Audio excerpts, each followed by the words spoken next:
ये वह ताकत नहीं है जो किसी जूनियर या सामान्य प्रतिभाशाली व्यक्ति के पास हो सकती है। इस शक्ति ने स्वर्ग और पृथ्वी को पूरी तरह से हिलाकर रख दिया है। यह इस दुनिया का सबसे भयानक और भयावह अस्तित्व है। वह कैसे संभव है? ये दृश्य देखकर बकासुर का चेहरा एकदम बदल गया। उसे यकीन ही नहीं हो रहा था। उसे उम्मीद नहीं थी कि केशव की ताकत इतनी भयानक होगी। ये वास्तव में इतना शक्तिशाली है। ये शक्ति उसकी कल्पना और अनुभूति से पूरी तरह परे है। उसने कभी इतनी मजबूत युवा प्रतिभा नहीं देखी थी। हालांकि स्वर्ण भ्रूण क्षेत्र में ऐसी भयानक शक्ति है। क्या यह नहीं कहा जाता कि मनुष्यों और राक्षसों के बीच युद्ध के बाद से मानव जाति धीरे धीरे कमजोर हो गई है? इतना शक्तिशाली राक्षस कैसे पैदा हो सकता है?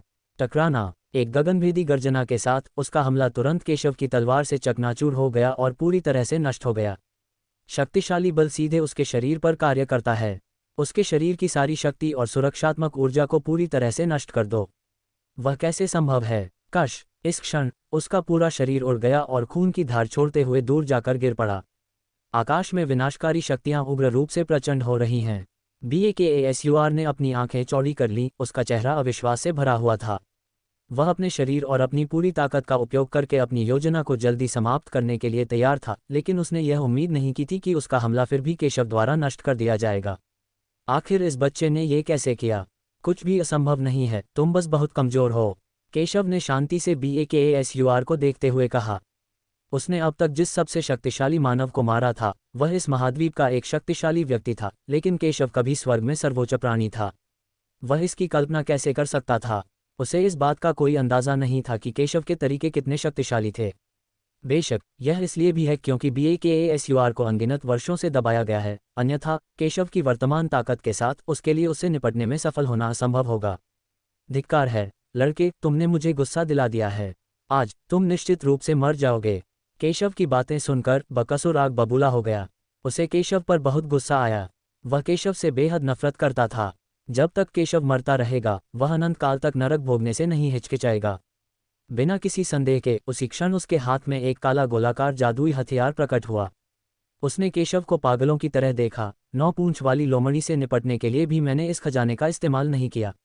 आज तुम्हें मरना ही होगा। ये खजाना उसे राक्षस कुल में शामिल होने पर मिला था। इससे उसकी ताकत में ज़बरदस्त इजाफा हो सकता है। यहाँ तक कि 9 पूंछ वाली लोमड़ी से निपटने के दौरान भी उसने इस खजाने का उपयोग नहीं किया, क्योंकि एक बार इस खजाने का उपयोग करने पर यह आपको पूरी तरह से राक्षस में बदल देगा। हालांकि वह राक्षस कुल में शामिल हो गया था, लेकिन वह पूरी तरह से राक्षस कुल का सदस्य बनने को तैयार नहीं था। हालांकि केशव ने उसे बहुत शर्मिंदा किया, इसलिए उसे केशव को मारना पड़ा। धमाका। उसने गोलाकार जादुई हथियार को सीधे निगल लिया। इस क्षण आकाश और पृथ्वी अचानक अंधकार में हो गए, मानो अनंत अंधकार में डूब गए हों। भयानक हत्या का इरादा एक ज्वार की तरह था जिसने आकाश को ढक लिया था। लड़के, तुम मर गए। इस समय बकासुर पूरी तरह से एक राक्षस में बदल गया है और पूरी तरह पागल हो गया है। अनगिनत काली राक्षसी शक्तियां पागलपन की हद तक फैल रही हैं। उसके शरीर पर अनगिनत राक्षसी हाथ और 6 आंखें दिखाई दे रही हैं, जिससे वह बेहद घिनौना और डरावना लग रहा है। इस समय तो उसे ऐसा लग रहा था कि जीत उसकी मुट्ठी में है। आखिरकार राक्षस बहुत शक्तिशाली हैं और अनगिनत महाद्वीपों और दुनियाओं पर राक्षसों ने विजय प्राप्त कर ली है। होंशा, जो एक राक्षस में बदल गया है, कई गुना अधिक शक्तिशाली है। धमाका। उसने सीधा हमला किया और अनगिनत शैतानी हाथों ने ताबड़तोड़ हमले किए, जिससे केशव की मौत हो गई। आसमान और धरती फट गई और सब कुछ बिखर गया। इस संसार के सभी प्राणी घुटन भरा दबाव महसूस करते हैं।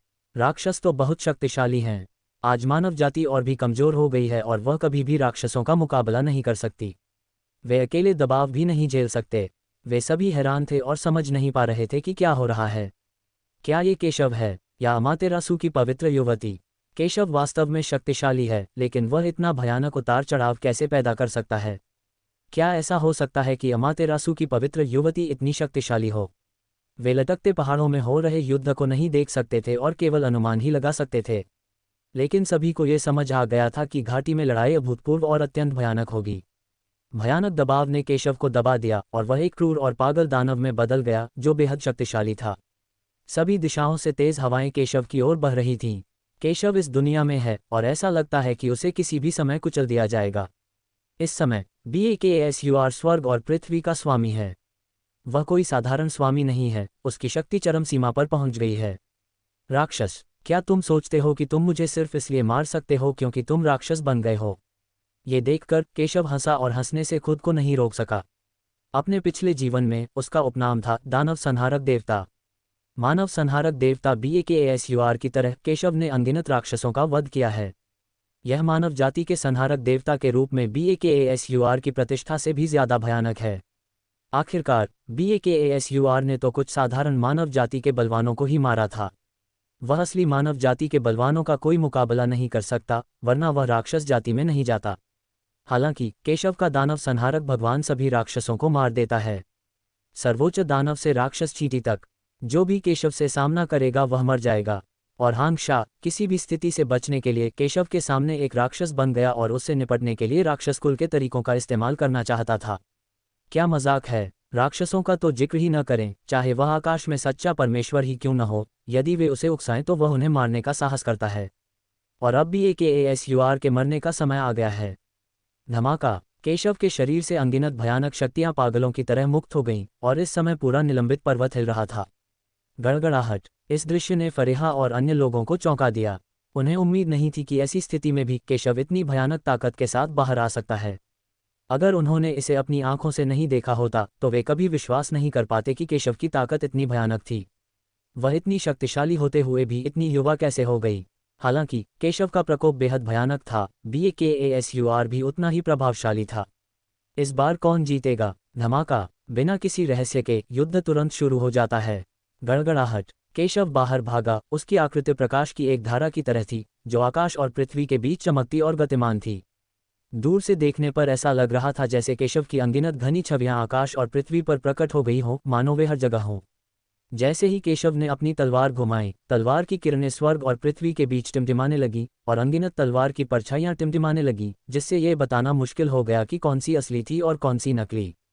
ये सब इसलिए है क्योंकि केशव बहुत तेज है। धमाका। दुनिया अराजकता में है और शून्य तलवार की छाया और शैतानी चालों से भरा है। धमाका। केशव और होंगशा की आकृतियां बिल्कुल नजर नहीं आईं। एक बिजली की कौंध की तरह गायब हो गया, जबकि दूसरा उतनी ही तेज गति वाला एक भयानक राक्षस देवता था। वह लगातार हमला करता रहा और पूरी दुनिया को चीरता रहा। गड़गड़ाहट। फरेहा और अन्य लोग ये दृश्य देखकर स्तब्ध रह गए। अगर उन्हें पता नहीं होता तो शायद वे यही सोचते कि दो बड़े राक्षस लड़ रहे हैं। होंगशा एक राक्षस में बदल जाता है, मजबूत ताकत के साथ। केशव की ताकत बिल्कुल भी कमजोर नहीं है। बकासुर की तुलना में केशव एक बड़े शैतान जैसा है और उससे भी ज्यादा भयानक। BAKASUR ने केशव की ओर प्रकाश की अनगिनत काली धाराएं फेंकी और उससे भी अधिक शक्तिशाली बल केशव की ओर टूट पड़ा। मुझे कहना पड़ेगा कि होंगशा काफी ताकतवर है। अगर उसका सामना दूसरे ताकतवर लोगों से हो तो कोई भी उसका मुकाबला नहीं कर पाएगा। लेकिन दुर्भाग्य से उसका प्रतिद्वंद्वी केशव था, राक्षसों से भी अधिक भयानक अस्तित्व। धमाका। शैतान की शक्ति बहुत प्रबल है।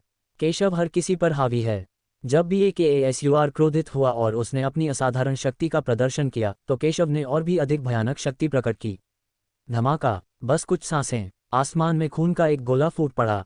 BAKASUR की आकृति शून्य से लड़खड़ाती हुई बाहर आए। उसका शरीर खून से सने तलवार के निशानों से ढका हुआ था, जो एक दूसरे को काट रहे थे, और उसकी त्वचा का कोई निशान नहीं बचा था। कुछ जगहों पर तो जख्म इतने गहरे हैं कि हड्डियां भी दिखाई दे रही हैं। ये बेहद दुखद है। मैंने तुमसे पहले भी कहा था, तुम बहुत कमजोर हो, तुम मुझसे मुकाबला नहीं कर सकते। उसी समय केशव की आकृति भी शून्य से प्रकट हुई। उसकी आंखें शांत थीं, उसका वस्त्र हवा में लहरा रहा था और वह सुरक्षित था। उसके हाथ में तलवार से काले शैतान के खून की बूंदें टपक रही थीं।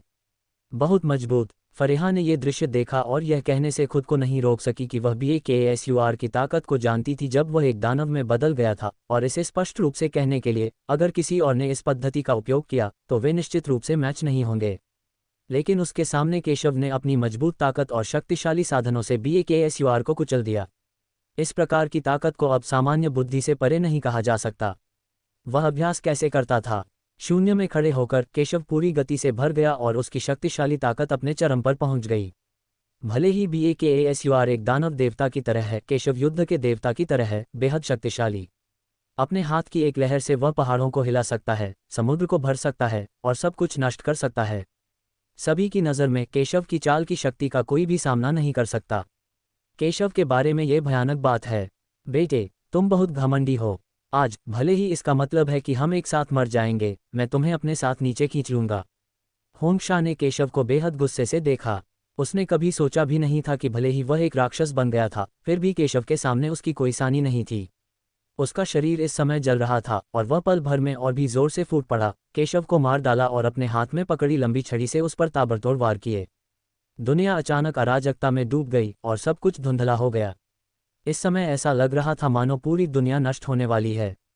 वह राक्षसों के खून से जलता है और वह वास्तव में एक निर्दयी आदमी है, लेकिन यह अफसोस की बात है कि वह अभी भी बहुत कमज़ोर है। हालांकि केशव को अभी भी परवाह नहीं थी। केशव के पीछे 10,000 सितारों द्वारा निली गई स्वर्ग कला द्वारा संघनित भस्मकारी भंवर स्वर्ग और पृथ्वी की आध्यात्मिक ऊर्जा को पागलों की तरह खा रहा था और अपने चारों ओर की हर चीज को निगल रहा था। फिर केशव ने अपनी तलवार खींच ली। हवा में एक कट, अचानक तलवार की ऊर्जा की एक चमक प्रकट हुई। सरल और सीधा, ये स्वर्ग से गिरती हुई तलवार की तरह था, जिसने BAKASUR के घातक हमले को जबरदस्त बल के साथ रोक दिया। टकराना, एक गगनभेदी गर्जना गूंजी जिससे पृथ्वी हिल गई। BAKASUR के हमले ने इसे पूरी तरह से नष्ट कर दिया और फिर यह टुकड़ों में बिखर गया। प्रकाश की अनगिनत वर्षा में विस्फोट हो गया और आकाश और पृथ्वी में गायब हो गया। बकासुर का शरीर कांप उठा और उसके चेहरे पर डर छा गया। उसने कभी सोचा भी नहीं था कि केशव इतना भयानक होगा। उसने पहले ही अपनी सारी ताकत लगा दी थी और अपना राक्षसी खून जला दिया था, लेकिन केशव ने लापरवाही से अपनी तलवार का इस्तेमाल करके उसके सबसे मजबूत हमले को बेअसर कर दिया। जैसा कि मास्टर ये से उम्मीद थी, फरेहा और अन्य लोग सुन्न हो गए हैं। मानो केशव के सामने कोई चमत्कार होना कोई आश्चर्य की बात नहीं है। भले ही तुम राक्षस में बदल जाओ, फिर भी राक्षस जाति मानव जाति से नीच है। तुम्हारे कर्म बिल्कुल वैसे ही हैं जैसे कोई चींटी पेड़ को हिलाने की कोशिश कर रही हो, केशव ने व्यंग्यात्मक ढंग से कहा। वह बकासुर द्वारा राक्षसों की ताकत के बारे में पहले कही गई बात को नकार रहा था। राक्षस वाकई ताकतवर थे, लेकिन मानव जाति के सामने वे कहने लायक भी नहीं थे और चींटियों जितने कमजोर थे। लानत है, लड़के। ये शब्द सुनकर बकासुर आग बबूला हो गया। राक्षस बनने के बाद उसे राक्षसों का स्वभाव विरासत में मिला। वह पागल और क्रूर हो गया। वह ऐसा अंत स्वीकार नहीं कर सका। उसने फिर से पागलों की तरह हमला किया। केशव की अभिव्यक्ति शांत थी। तुम अपनी मृत्यु चाहते हो, मैं तुम्हारी इच्छा पूरी करूंगा। वह एक कदम आगे बढ़ा और अपनी तलवार से वार किया। तलवार की रोशनी चौंकाने वाली और बेहद शक्तिशाली थी। बकासुर भी बेहद पागल था, लगातार अपना शैतानी खून जला रहा था। उसकी ताकत पहले से कहीं ज्यादा बढ़ गई थी और जाहिर था कि वो सचमुच केशव को अपने साथ घसीटकर मरवाना चाहता था।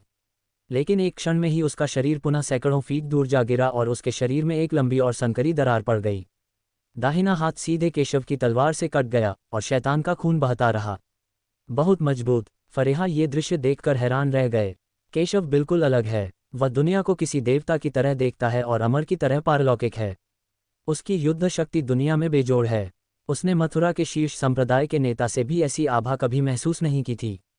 उसी समय बकासुर का चेहरा और भी कुरूप होता गया।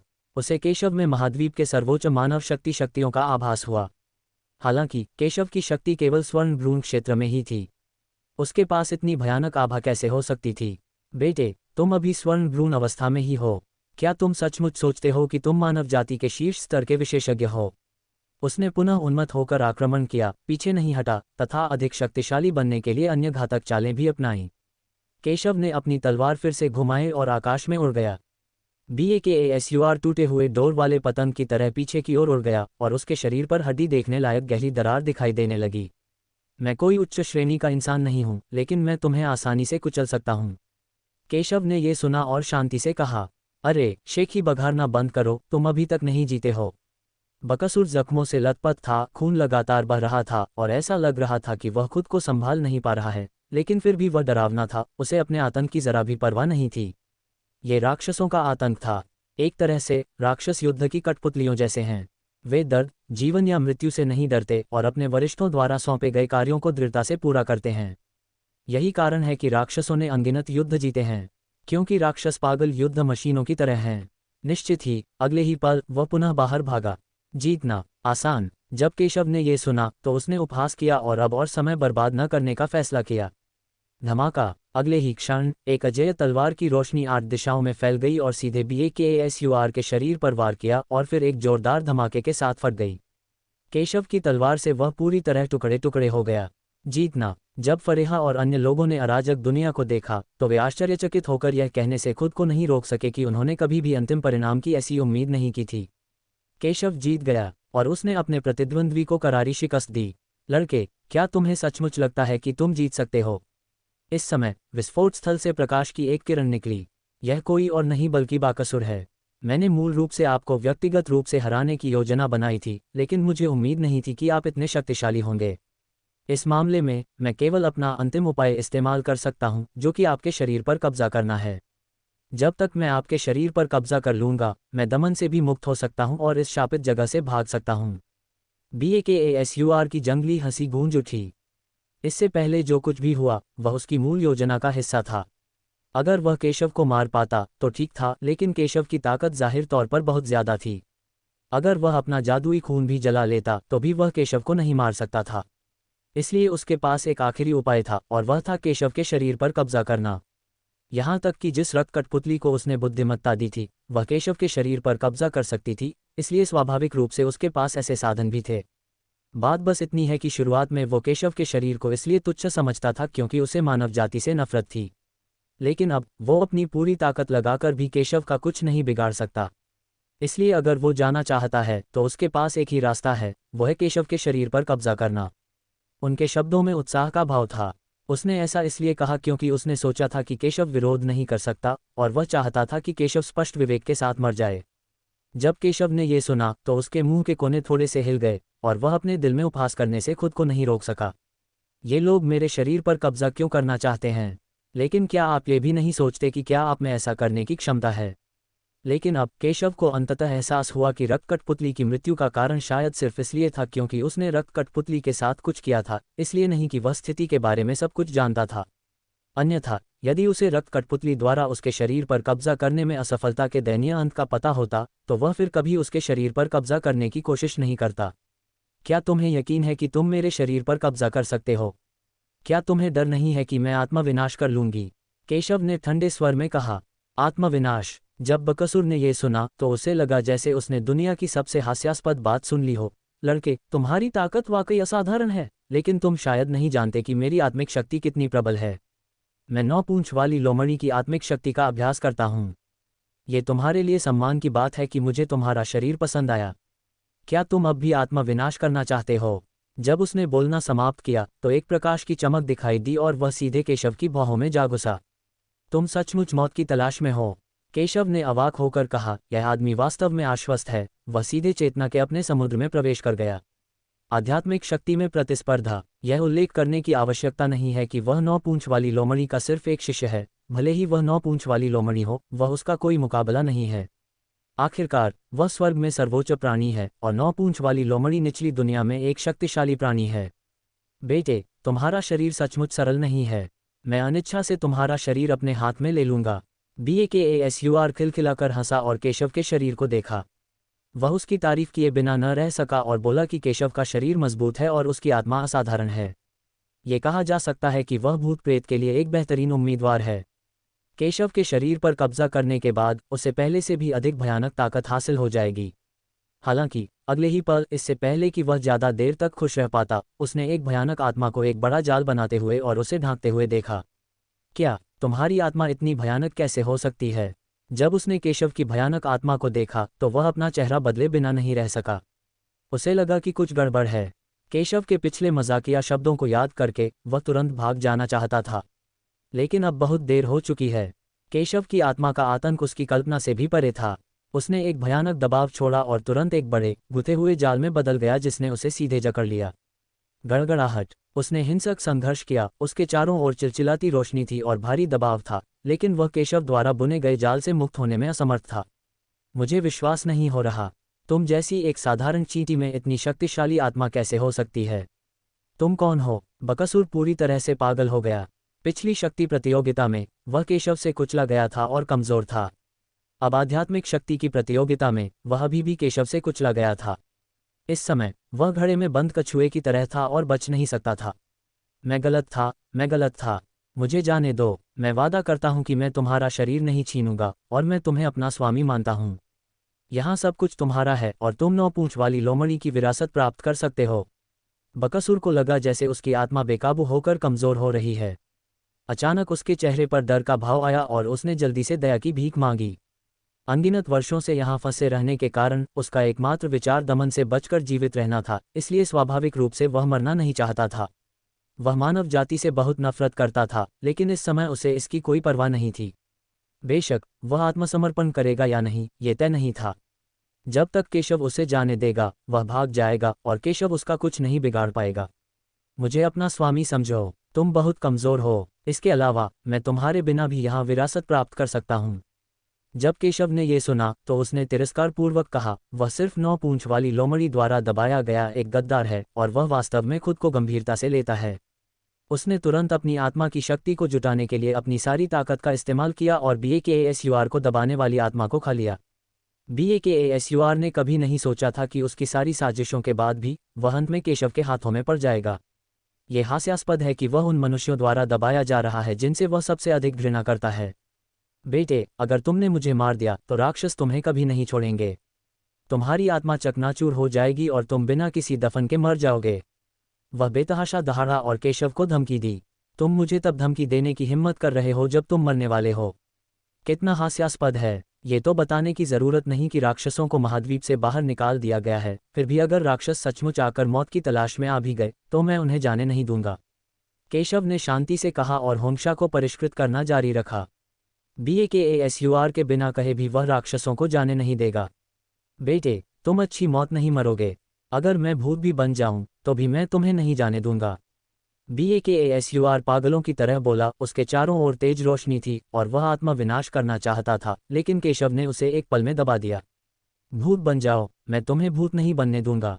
जब केशव ने ये सुना तो उसने ठंडी सांस ली और अपनी भक्षण शक्ति को थोड़ा और बढ़ा दिया, जिससे सीधे BAKASUR की आत्मा को परिष्कृत किया जा सके। बकासुर की आत्मा वास्तव में कमज़ोर नहीं है। अगर कोई और मानव योद्धा होता तो शायद उससे निपट नहीं पाता, लेकिन केशव स्वर्ग का सर्वोच्च प्राणी है और उसने 10,000 तारों को निगलने वाली आकाश कला जैसी उच्चस्तरीय मार्शल आर्ट का अभ्यास किया है, इसलिए उसके लिए बकासुर को दबाना आसान है। जैसी कि उम्मीद थी, BAKASUR अब केशव के सामने चॉपिंग बोर्ड पर पड़ी मछली की तरह है। उसकी दया पर केशव ने अत्यंत शुद्ध आध्यात्मिक शक्ति को परिष्कृत किया और उसकी आत्मा में तेजी से सुधार हुआ। मूलतः उसके पुनर्जन्म के बाद से उसकी आध्यात्मिक शक्ति अब पहले की तुलना में 10 लाखवें हिस्से के बराबर भी नहीं रह गई थी, लेकिन उन शक्तिशाली लोगों की आत्माओं को खा जाने से जो उसके शरीर पर कब्जा करना चाहते थे, उसकी आध्यात्मिक शक्ति भी अत्यधिक बढ़ गई। उसका पूरा शरीर चमक रहा था, उसकी आभा और अधिक प्रबल होती जा रही थी और वह एक रहस्यमय अवस्था में परिवर्तित हो रहा था। स्टॉपफेरिया और अन्य लोग केशव को बड़ी चिंता से देखने लगे। हालांकि वे पहले भी रक्त कठपुतली वाली घटना का अनुभव कर चुके थे, लेकिन बकासुर स्पष्ट रूप से रक्त कठपुतली से कहीं ज्यादा शक्तिशाली था। अगर केशव सावधान नहीं रहा तो उसकी मौत हो जाएगी। चिंता मत करो, आदरणीय को कुछ नहीं होगा। लेकिन इसी समय सफ़ेद वस्त्र पहने, प्रकाश में लिपटी एक महिला आकाश में प्रकट हुई। महिला का चेहरा बेदाग है, बाल झरने की तरह सफ़ेद हैं तथा आंखें चमकदार और गहरी हैं, जिनसे रहस्यमयी रोशनी निकल रही है। उसकी त्वचा बर्फ की तरह सफ़ेद है, उसके शरीर के वक्र उत्कृष्ट हैं और उसका पूरा शरीर एक अलौकिक आभा बिखेरता है जो इस दुनिया से दूषित नहीं है। श्वेत महिला शून्य में खड़ी हो गई और उसके चारों ओर की धुंध और बादल छंट गए। क्या ये 9 पूंछ वाला लोमड़ी भगवान है? इस व्यक्ति को देखकर फरेहा मदद नहीं कर सका, लेकिन सदमे में कहा, मैं कोई दिव्य लोमड़ी नहीं हूँ, मैं तो बस 9 पूंछ वाली दिव्य लोमड़ी हूँ। मैंने इतने सालों तक इंतज़ार किया है और अब तुम आ ही गए हो। मैं अपनी विरासत तुम्हें सौंप दूंगी और मेरा मिशन पूरा हो जाएगा। सफ़ेद वस्त्र पहने महिला ने सबकी ओर देखा और हल्की मुस्कान के साथ बोली, पूर्वजों को नमस्कार। इस समय दीपिका और जीलिंगर सम्मानपूर्वक घुटने टेकने से खुद को नहीं रोक सके, उनके चेहरे उत्साह से भरे हुए थे। जब फरेहा ने यह सुना तो वह थोड़ी हैरान हुई, मानो उसने ऐसे दृश्य की उम्मीद नहीं की थी। लेकिन जब उसने देखा कि न्यान किंगजुन और अन्य लोग बहुत शांत दिख रहे थे तो वह समझ गई कि शायद उन्हें दीपिका की पहचान बहुत पहले से पता थी।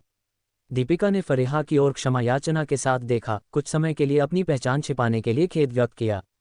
उसकी अभिव्यक्ति देखकर फरेहा को अंततः समझ में आ गया कि केशव ने पहले उसके अनुरोध पर सहमति क्यों दी थी, क्योंकि वह लंबे समय से दीपिका की विशेष पहचान के बारे में जानता था। मेरे वंशजों, तुम यहाँ हो।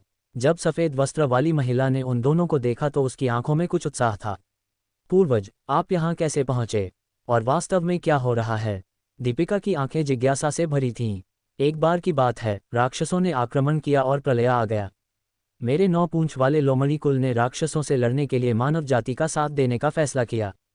होंशा एक शिष्य था जिसे मैंने एक बार स्वीकार किया था। लेकिन मानव जाति के प्रति अपनी घृणा के कारण उसने राक्षस कुल को धोखा देकर राक्षस कुल को अपनाने का फैसला किया। युद्ध के दौरान राक्षसों के साथ मेरा सामना हुआ, इसलिए मैंने स्वयं उसका दमन किया। हालांकि मुझे लगी चोटों के कारण। हालांकि मैंने होंगशा का दमन किया था, मैं यहाँ नष्ट होने वाला था। अपनी विरासत को लुप्त होने से बचाने के लिए मेरे पास यहाँ विरासत के लिए एक स्थान स्थापित करने के अलावा कोई विकल्प नहीं था। हालांकि मुझे उम्मीद नहीं थी कि होंगशा में अभी भी एक अवशिष्ट आत्मा है। उसने मेरी अवशिष्ट आत्मा का दमन किया और मेरी विरासत का उपयोग करके अनगिनत प्रतिभाओं को आकर्षित किया और उन्हें मारकर मेरे दमन से छुटकारा पाया। सौभाग्य से आदरणीय प्रकट हुए और उन्होंने गद्दार होंगशा का निपटारा किया। सफ़ेद वस्त्र वाली महिला बोली, पूर्वज, क्या आप कह रहे हैं कि युवा गुरु ने होंगशा का समाधान कर दिया? दीपिका ने ये सुना और खुशी से कहा, ये सही है महामहिम, मैं सबके सामने तभी आ सकता हूँ जब आप BAKASUR से निपट लें। सफ़ेद वस्त्र पहने महिला ने सिर हिलाया। निश्चित रूप से अगले ही पल केशव ने अपनी आंखें खोलीं और उसकी आभा एक नए स्तर पर पहुंच गई। सफ़ेद वस्त्र पहने महिला को देखकर उसने आदरपूर्वक उसकी ओर देखा। नमस्कार मास्टर नौपूंछ वाली स्वर्गीय लोमड़ी। जाहिर है उसने पहले भी सुना होगा कि क्या हुआ था। केशव को फिर से अपने सामने आते देख सभी ने राहत की सांस ली। नौपूंछ वाली स्वर्गीय लोमड़ी की गारंटी के साथ उन्हें स्वाभाविक रूप से ये संदेह नहीं होगा कि केशव पर भूत प्रेत का साया है। आदरणीय महोदय, BAKASUR से निपटने में मेरी मदद करने के लिए धन्यवाद। आप उस आदरणीय होने के योग्य हैं जिसका उल्लेख तियानलुओ ने किया था। सफ़ेद वस्त्र वाली महिला ने केशव की ओर देखा और सम्मानपूर्वक कहा, मूलतः आप सभी मेरे उत्तराधिकार क्षेत्र में प्रवेश करके मेरी विरासत प्राप्त करने के पात्र थे, लेकिन मेरी पूरी विरासत का अभ्यास केवल उसी कुल के शिष्यों द्वारा किया जा सकता है। हालांकि मुझे डर है कि आपके यहाँ आने का उद्देश्य मेरी आत्मिक विधि भी है। मैं इसकी भरपाई के लिए आत्मिक विधि आपको दे दूंगा। लेकिन उसकी बात भी सच थी, क्योंकि वह लोमड़ी कुल से थी और उसकी विरासत इंसानों के लिए ज़्यादा उपयुक्त नहीं थी। अगर इंसान विरासत स्वीकार भी कर लेते तो भी वह उन्हें उचित विरासत ही दे सकती थी। जब फरेहा ने यह सुना तो वह अप्रसन्न नहीं हुआ बल्कि प्रसन्न हुआ। धन्यवाद मास्टर त्यानहु, मैं दिव्य आत्मा तकनीक विरासत में पाकर बहुत संतुष्ट हूँ। वास्तव में यहाँ आने का उसका उद्देश्य नौपूंछ वाली लोमड़ी की आत्मा विधि के लिए अधिक था। बस उसने कभी नहीं सोचा था कि दीपिका और दूसरा लोमड़ी वंश से होंगे। लेकिन कई घटनाओं के बाद उनके बीच पहले से ही गहरी दोस्ती हो गई थी और उसे इसकी परवाह नहीं थी। तुम्हारे पास महान प्रतिभा है। मेरी विरासत के साथ तुम्हें भविष्य में नौपूंछ वाले क्षेत्र में आगे बढ़ने का अवसर मिलेगा। नौपूंछ वाली लोमड़ी ने दीपिका को देखा और प्रोत्साहित करते हुए कहा, खैर मेरे पास ज़्यादा समय नहीं बचा है। मुझे उम्मीद है कि मेरी विरासत को अपने हाथों में लेने के बाद आप इस महाद्वीप की भावी तबाही में अपनी भूमिका निभा पाएंगे। आप पूज्यवर का अनुसरण करेंगे और पूज्यवर इस महाद्वीप को बचा लेंगे। आगे का रास्ता कठिन होगा, इसलिए अपना ध्यान रखना। सफ़ेद कपड़े पहने महिला ने धीरे से आह भरी और तुरंत दीपिका और जीलिंग एर की भौहों की ओर इशारा किया। भिन्न भिन्न नौपूंछ वाले स्वर्गीय लोमड़ी से एक शानदार प्रकाश फूट पड़ा और तुरंत दीपिका और जीलिंगर की भौहों में घुस गया।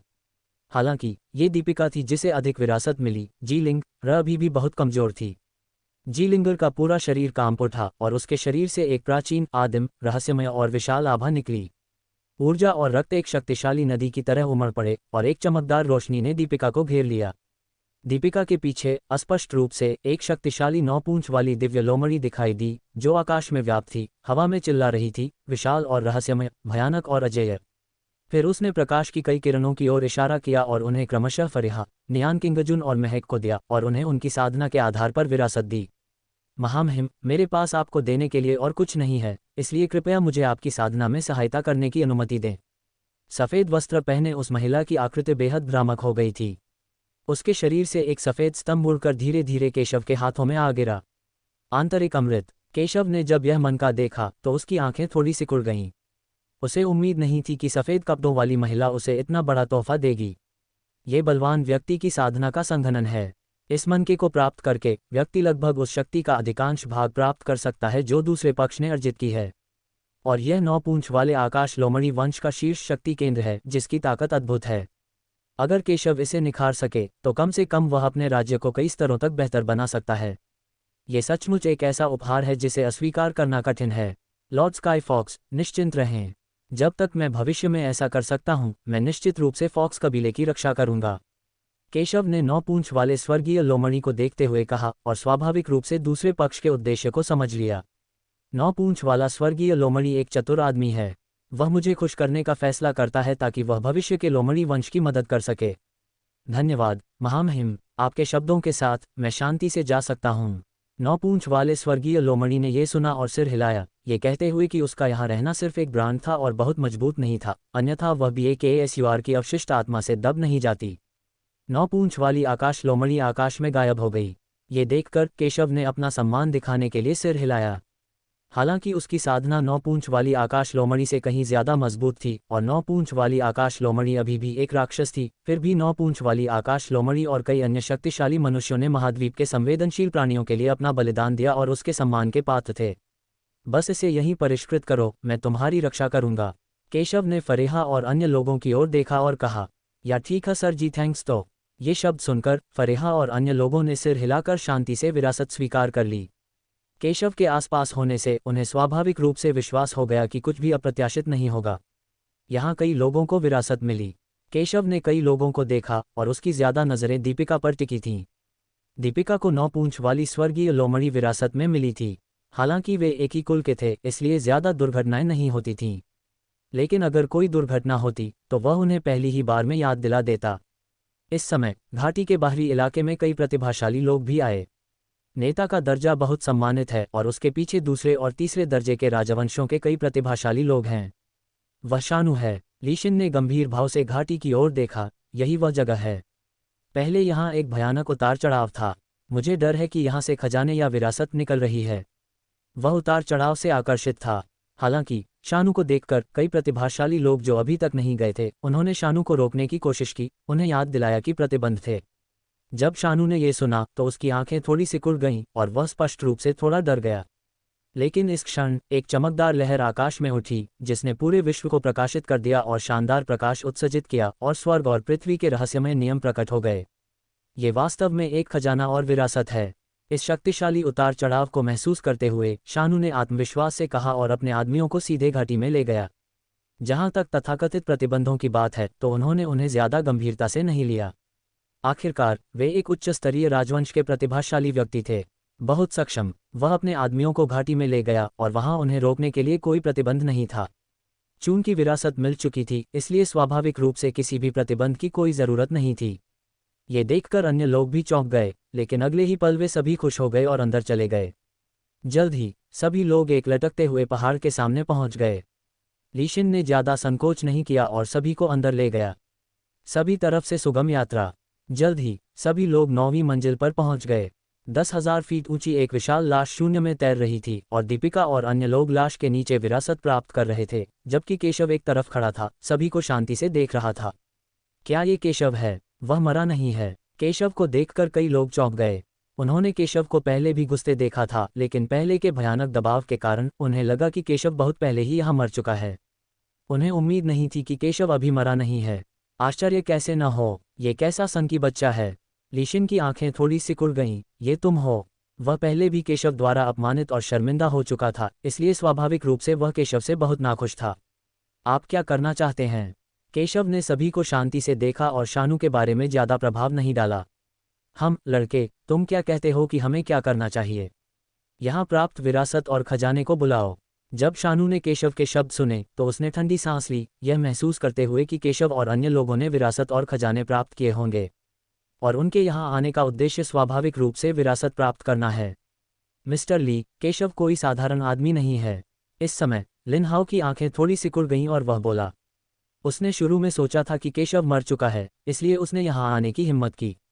लेकिन जब उसने केशव को देखा और पहले देखी गई भयानक लड़ाई क्षमता के साथ और दुनिया में पहले हुए बदलावों के बारे में सोचा, तो वह जानता था कि केशव कोई साधारण व्यक्ति नहीं था, अन्यथा केशव पहले ऐसे भयानक दबाव में जीवित नहीं रह पाता। इसलिए उसने शानु को सलाह दी कि वह परेशानी न उठाए।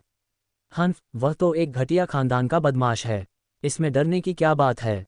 इसके अलावा चाहे वह बदमाश कितना भी असाधारण क्यों न हो, हम में से इतने सारे लोग उसका इंतजार कर रहे हों, तो मैं सिर्फ एक व्यक्ति से क्यों डरूं? जब शानु ने यह सुना तो उसने तिरस्कार के साथ कहा कि उसने केशव को बिल्कुल भी गंभीरता से नहीं लिया। पिछली शिकायतों की तो बात ही छोड़िए, अपनी हैसियत के चलते वह केशव को गंभीरता से नहीं लेता था। वह हमेशा से ही दबंग और घमंडी रहा है। तो आप खजाने की विरासत को छीनना चाहते हैं? लेकिन मैं आपको चेतावनी देता हूँ, भले ही आपके पास इसे छीनने के लिए जीवन हो, लेकिन आपके पास इसे खर्च करने के लिए जीवन नहीं हो सकता है। केशव ने शानू की बातें सुनी और बिना किसी परवाह के उसे याद दिलाया। उसने कई डकैतियां देखी थीं, इसलिए उसे कोई परवाह नहीं थी। फिर भी उसने सामने वाले को याद दिलाया कि अगर उसके पास लूटने के लिए जिंदगी है तो शायद उसे बर्बाद करने के लिए भी जिंदगी नहीं बचेगी। घमंडी लड़के, क्या तुम सचमुच सोचते हो कि तुम दुनिया में बेजोड़ हो? जाओ और उसे पकड़ो। ये शब्द सुनकर शानू ने ठंडी सांस ली और कहा, केशव को बिल्कुल भी गंभीरता से नहीं लेना चाहिए। केशव में निश्चित रूप से कुछ ताकत है, लेकिन उसके पास यहाँ बहुत सारे लोग हैं, साथ ही वह इतना प्रतिभाशाली है, उन्हें तीसरे दर्जे के राजवंश के लड़के केशव के बारे में चिंता क्यों करनी चाहिए? हाँ, चिंता मत करो मास्टर ली, ये तो बस एक सुनहरे भ्रूण वाला बच्चा है। हमारे लिए इसे पकड़ना आसान है। ये बच्चा सचमुच बहुत भाग्यशाली है, जिसके आसपास इतनी सारी सुंदरियां हैं। चिंता मत करो मास्टर ली, जब हम इस बच्चे को पकड़ लेंगे तो हम सुंदरियां आपको दे देंगे। ये सही है, जब तक यंग मास्टर ली इसका आनंद नहीं लेते तब तक प्रतीक्षा करें और फिर मैं भी इसका आनंद लूंगा। हाँ, तुम बहुत होशियार हो। उनके आसपास के प्रतिभाशाली लोगों ने ये सुना और कहा कि उन्होंने केशव को गंभीरता से नहीं लिया। आखिरकार उनकी नज़र में केशव स्वर्ण भ्रूण लोक में बस एक बच्चा था। यहाँ तक कि कई लोगों की नज़र दीपिका और अन्य लोगों पर पड़ी और उन्होंने एक कामुक मुस्कान के साथ कहा कि हालांकि ये सभी महिलाएं विरासत प्राप्त कर रही थीं, वे सभी बहुत सुंदर थीं और स्वाभाविक रूप से सभी का ध्यान आकर्षित करती थीं। उन्हें बाहरी दुनिया में अपनी पहचान के बारे में चिंतित होने की आवश्यकता हो सकती है, लेकिन गुप्त क्षेत्र में जहां मजबूत लोग कमजोर लोगों का शिकार करते हैं और कोई नियम नहीं है, उनके दिलों में पशु प्रकृति और दोष बढ़ जाएंगे, इसलिए वे बेईमान हैं। केशव ने ये सुना तो उसने ठंडी सांस ली। मरने से पहले भी वह उस खूबसूरती के बारे में सोच रहा था। उसे सच में समझ नहीं आ रहा था कि कैसे जीना है और कैसे मरना है। धमाका! प्रतिभाशाली लोगों के एक समूह ने बड़ी ताकत से हमला किया। शानू का अनुसरण करने वाले लोग कोई साधारण प्रतिभाशाली नहीं थे, वे सभी दूसरे और तीसरे दर्जे के राजवंशों के शीर्ष प्रतिभाशाली लोग थे। वे शक्तिशाली गति से फूट पड़े और एकजुट हो गए, जो तियांगन को दबाने के लिए पर्याप्त था। ये तो बताने की जरूरत ही नहीं कि केशव केवल स्वर्ण भ्रूण क्षेत्र में ही था, अगर वह तियांगन क्षेत्र में भी होता तो भी वह प्रतिरोध नहीं कर पाता। हर कोई केशव की ओर दौड़ा और केशव के सामने की धरती हिल रही थी। लीशिन ने लिनहाओ और अन्य लोगों से आत्मविश्वास से कहा, आपने कहा कि यह बच्चा सरल नहीं है, लेकिन चाहे वह कितना भी जटिल क्यों न हो, उसे दबाना आसान है। लेकिन जब लिनहाओ ने यह सुना तो उसकी आंखें थोड़ी सिकुड़ गईं और उसने अपना सिर हिलाया और कहा, मुझे डर है कि यह इतना आसान नहीं है। उसने केशव की भयानक ताकत अपनी आंखों से देखी थी। हालांकि ये प्रतिभाशाली लोग भी काफी शक्तिशाली थे, लेकिन उनके लिए केशव से निपटना इतना आसान नहीं रहा होगा। लीशिन इतना आश्वस्त है, मुझे डर है कि वह अंत में हार जाएगा। प्रतिभाशाली लोगों का एक समूह एक साथ केशव के पास दौड़ा। केशव की तुलना में वे सभी पहले मथुरा में प्रसिद्ध प्रतिभाशाली लोग थे। हालांकि वे शीर्ष प्रतिभाशाली नहीं थे, फिर भी वे प्रसिद्ध थे और बहुत से लोग उन्हें जानते थे। इसके विपरीत केशव पहले एक अनजान व्यक्ति था। अगर उसके हाल के कारनामे न होते तो शायद कोई भी केशव को नहीं जानता होता। उन्होंने अपनी पूरी ताकत झोंक दी, जिससे धरती कांप उठी। उन्होंने बिना किसी हिचकिचाहट के खुद को साधा और अपना सब कुछ दे दिया। बस यह एक बार कई शक्तिशाली तियांगांग योद्धाओं को मारने के लिए पर्याप्त है। यही कारण है कि शानू आश्वस्त है। पास का खाली स्थान उनके हमले की ताकत को झेल न सका और फट गया। उसकी चकाचौंध भरी मारक शक्ति चारों दिशाओं में फैल गई, मानो सभी दिशाओं को ढकने के लिए। हालांकि सभी को आश्चर्य हुआ कि प्रतिभाशाली लोगों के एक समूह के संयुक्त हमले का सामना करते हुए केशव की अभिव्यक्ति उदासीन थी, बिना किसी हिचकिचाहट के। वह बाहर निकला, उसकी हथेलियां और उंगलियां तलवारों की तरह हवा में लहरा रही थीं। बेटे, तुम बहुत घमंडी हो, हमारे हमलों को संभालना इतना आसान नहीं है। केशव की उदासीनता देखकर कई प्रतिभाशाली लोग क्रोधित हो गए, ये सोचकर कि केशव उन्हें नीची नज़र से देखता है और केशव बहुत घमंडी है। क्या आप सचमुच सोचते हैं कि उनके हमलों का सामना करना इतना आसान है? धमाका! जैसे ही शब्द गिरे, केशव की तलवार ने सारे हमले रोक दिए, लेकिन ये हमले जरा भी कमजोर नहीं हुए, बल्कि केशव को घेरे रहे। ये सभी हमले बेहद तीखे थे और उनमें भयंकर विनाशकारी शक्ति थी। आखिरकार ये सभी में सबसे मजबूत हमला है, बिना किसी आरक्षण के तियांगांग के ताकतवर को मारने के लिए पर्याप्त है। भले ही इसे केशव ने टुकड़ों में काट दिया था, फिर भी इसकी शक्ति प्रभावशाली थी। जब केशव ने यह सुना तो उसने उदासीनता से कहा और इन हमलों को बिना किसी बाधा के उस पर वार करने दिया। धमाका! इन सभी हमलों ने केशव पर बमबारी की और केशव के कपड़ों को थोड़ा फाड़ने के अलावा उन्होंने केशव को कोई नुकसान नहीं पहुंचाया। इससे अधिक कुछ नहीं। केशव ने शांति से कहा, और एक धमाके के साथ उसके शरीर से सुनहरी रोशनी फूट पड़ी, जिसने तुरंत इन सभी हमलों को नष्ट कर दिया। हर किसी के चेहरे अचानक बदल गए और एक पल में ही वे जम गए। उन्होंने शुरू में सोचा था कि केशव उनके जाल में फंस गया है, लेकिन उन्हें उम्मीद नहीं थी कि उनके हमले केशव को जरा भी नुकसान नहीं पहुंचा पाएंगे। पिछली बातों के बारे में सोचकर यह एक मजाक जैसा लगा, जिससे उन्हें गुस्सा आ गया। बिना किसी हिचकिचाहट के सभी ने फिर से कार्रवाई की। गड़गड़ाहट। आकाश में कई घातक हमले हुए और आकाश और पृथ्वी अंधकार में हो गए और केशव उसमें लिपट गया। लेकिन एक क्षण में ही केशव के शरीर से एक तलवार निकली, जो सीधे उनके हमले को तोड़ते हुए उनकी ओर वार करने लगी। धत्तेरी की। इस दृश्य को देखकर प्रतिभाशाली लोगों के चेहरे एकदम बदल गए और इसे रोकने के लिए तुरंत उनके सामने एक सुरक्षा कवच बन गया। जब उन्हें केशव की ताकत के बारे में पता चला तो उन्हें कोई शक नहीं हुआ। वह बहुत शक्तिशाली और प्रतापी था। उसकी ताकत देखकर मैदान में मौजूद अनगिनत दर्शक दंग रह गए। हालांकि इससे भी अधिक चौंकाने वाली बात केशव की लड़ाई है। केशव ने बस अपनी तलवार घुमाई और उनके हमले को नष्ट कर दिया। अगर पहले संयुक्त हमले में सभी को अपना सर्वश्रेष्ठ प्रदर्शन नहीं मिला था, तो इस दूसरे हमले में भी सभी को लगभग कोई आपत्ति नहीं थी। हालांकि केशव के लिए यह हमला अभी भी कमजोर था और आसानी से नष्ट हो गया। टकराना। तलवार से सभी की सुरक्षा कवच तुरंत चकनाचूर हो गई और सभी लोग चौंक गए और पीछे हट गए। उनके चेहरे काफी बदल गए और कई कमजोर लोगों ने तो खून की उल्टी भी की। उन्होंने केशव का सामना करने के लिए सेना में शामिल हो गए, लेकिन न केवल वे केशव को चोट पहुंचाने में विफल रहे, बल्कि वे नुकसान में भी रहे। केशव ने हवा में एक कदम उठाया और बाहर निकल गया। उसका वस्त्र लहरा रहा था और वह निहत्था था। उसने कोई हथियार भी नहीं इस्तेमाल किया था, लेकिन एक अविनाशी और भयानक तलवार उसके शरीर पर घूम रही थी, जिससे शून्य हिंसक रूप से काम रहा था। सारा दर्शक समूह उसे आश्चर्य से देखने लगा और हैरान रह गया। क्या ये केशव की ताकत है? अफवाहें सच हैं, ये बच्चा सचमुच सरल नहीं है। कोई आश्चर्य नहीं कि वह शानू और अन्य लोगों को गंभीरता से नहीं लेता है। कई दर्शक इसके बारे में बात कर रहे थे। केशव की ताकत उनकी कल्पना से परे थी।